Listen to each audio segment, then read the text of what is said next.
audio on demand from Vision Christian Media. Exploring faith and the future. Neil Johnson and Bible teacher Dr. Kameel Majdali. We're enjoying a discussion all about strength and weakness and how you move from weakness to a place of strength, and getting a focus on the biblical character of Samson. Let's talk some more about the journey, Kameel, about going from weakness to being a strong person. And I guess understanding something of character here as the way that Samson saw himself as strong and in contrast with those around him.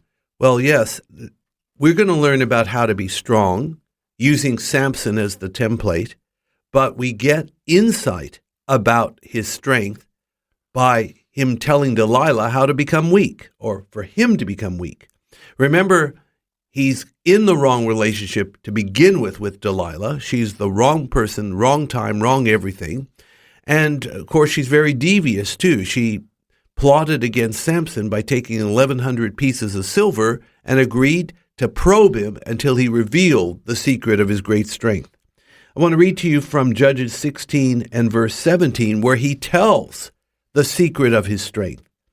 And he says, "There hath not come a razor upon mine head, for I have been a Nazarite unto God from my mother's womb.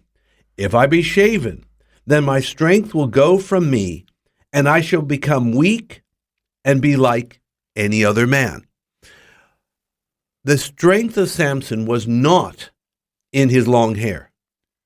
The strength of Samson was because of his Nazarite vow, which is found in the Old Testament, a vow you make either temporarily or for life, not to touch dead bodies, not to drink the fruit of the vine, these kind of prohibitions. But by doing that, it actually highlights the real source of Samson's strength. It's not the hair, it is related to the vow, but ultimately this is something everyone can do. The secret of Samson's strength was his consecration.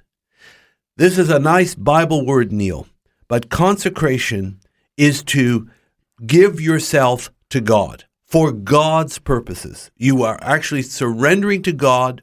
You're like a military conscript. You're reporting to God for duty. Your will is not your own.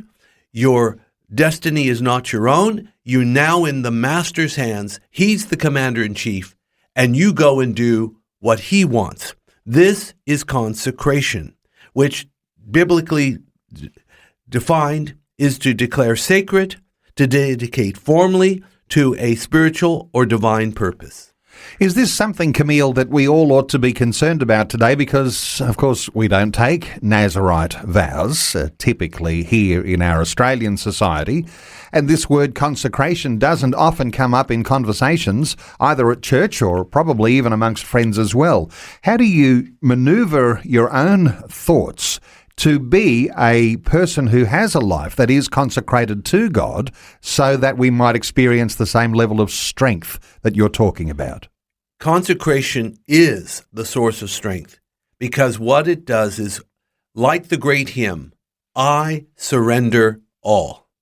We come to God, we give ourselves to him, and what happens is, in that moment of being at the altar, on our knees, in full surrender, that's the beginning of God downloading to us all the strength that we need.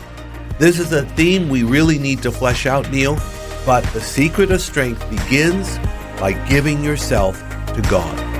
Faith and the Future with Neil Johnson and Dr. Kameel Majdali from Teach All Nations. For more from Dr. Majdali, including books and DVDs on prophecy, Bible commentaries, plus today's and other episodes of Faith and the Future, go to vision.org.au.